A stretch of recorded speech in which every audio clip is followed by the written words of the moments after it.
not the way you're supposed to do it, Dad. They want us to do it this I don't way. know that way. Why would they change math? Math is It's math. okay, Math Dad. is math.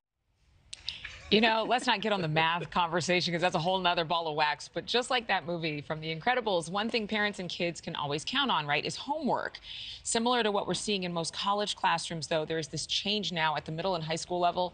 The focus is becoming less about homework and more about finals and testing. And the goal is to replace what some are calling an outdated system for something termed equitable grading. Several school districts in Nevada, Iowa, Virginia, and California are adopting equitable grading. Proponents say this will help students who have challenges outside of the classroom.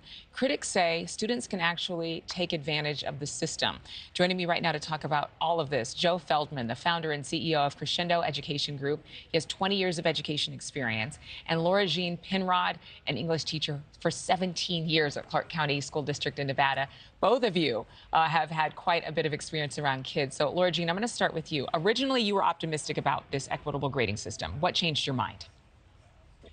I think for me, something that changed my mind is I saw students starting to game the system, and the students that this is supposed to benefit are the students that are not utilizing it. So I find that we have students that are in our BA range, just trying to get to a higher level of an A.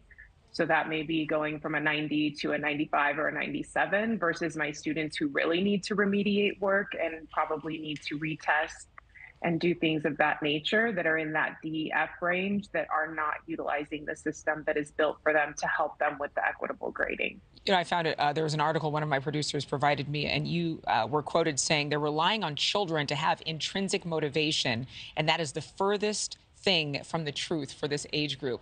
Joe, I know that you lead the Equitable Grading Project. I went on your website, I started reading up on what you've done here. What do you say to that response? Kids gaming the system. I mean, we know that happens in a household. Why would we not think it would happen in a classroom? Yeah, thank you. So, you know, one of the things that's the irony is that teachers get a lot of support with learning how to teach and create effective classrooms, but teachers get almost no training in how to grade, ironically.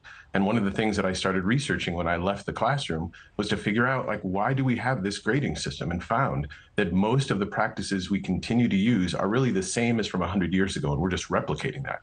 And what we find when teachers start using more equitable grading practices, and that means practices that create more accuracy in grades and are more bias resistant and are more motivational, when they receive the support they need to implement these, they find that grade inflation goes down and students become actually more motivated. You know, students start school being very intrinsically motivated. You come into kindergarten classrooms, first grade classrooms, and they are just so excited to learn. No student is asking about their grades or points.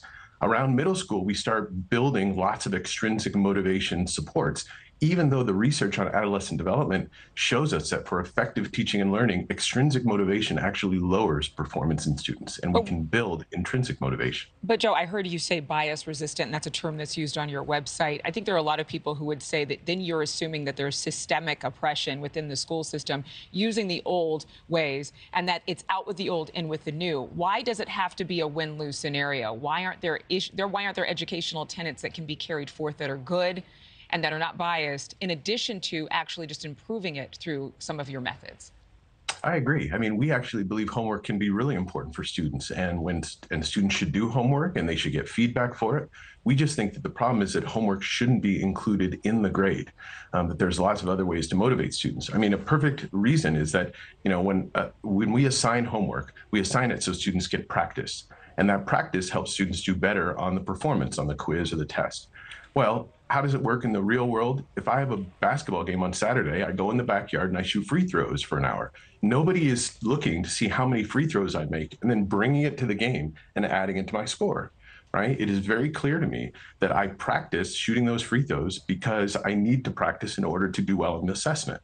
Same thing for homework, right? It should be assigned. Teachers should collect it, give feedback. If students don't do it, there are consequences. But it's just that performance shouldn't be included in the grade, because when it is, it disproportionately punishes students who have more responsibilities outside of school or who have less support outside of school. Even if those students do very well on the assessment and they don't turn in the homework, it ends up pulling down their grade, even though they know the material. So there's lots of ways to blend what we know about good teaching and learning with these equitable practices. I have a couple of things I have to say because, again, this story's not about me, but I happen to be a child who was one of 7 kids from a single-parent home. We didn't have a lot of money, and so I had challenges outside of the classroom, but that actually made me stronger when it came to going to school and having to still perform with the same grading system as other students who perhaps had a different household life. And I can hear your heart in wanting to improve education for the sake of kids. But I have to ask you, Laura Jean, I would imagine you two love children. That's why you've been in education for 17 years.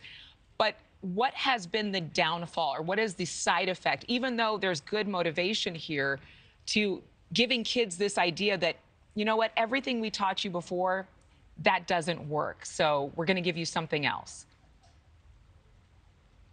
I think the challenge right now is we have trained them to rely on those grades as part of their grade. So if we're going to implement equitable grading, it needs to be implemented in a way that is rolled in and kids can actually adjust to this system. And I, like you, believe that the adult world is not going to be any kinder to students. And by maybe allowing, no homework or XYZ, it kind of gives this idea that you don't have to be challenged in your outside life, and that when you perform at school, you just have to perform, and, you can deal with just your challenges at home. And I do teach a dual credit English course and see very clearly how this grading system is detrimental once students leave high school, because I have students who are failing or at a D at the college level because they do not accept any late work and they do not do anything as far as remediation. And then in CCSD, they're getting a C or a B or possibly even an A sometimes. So there's a large disparity between the two. I do think there are pros to this. I think, students should start homework actively in their classroom so teachers can support them and they can have questions answered. But again, we have trained students to appreciate those grades, and now that they do not get them, they don't want to do the work. And so they just don't see the value. And unfortunately, in the adult world, as we know, we do a lot of things that count for nothing for the end result, very much to the purpose of the grading system, which totally makes sense. But in action, unfortunately, there is no proper training. There is no formal training for this.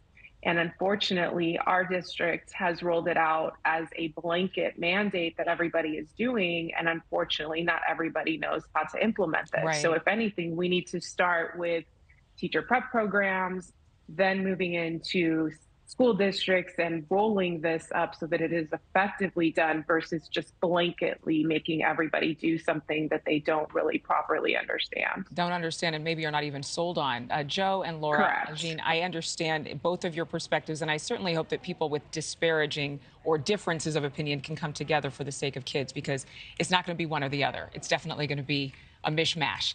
Both of you, thank you so much for your time. Thank you. Thank you.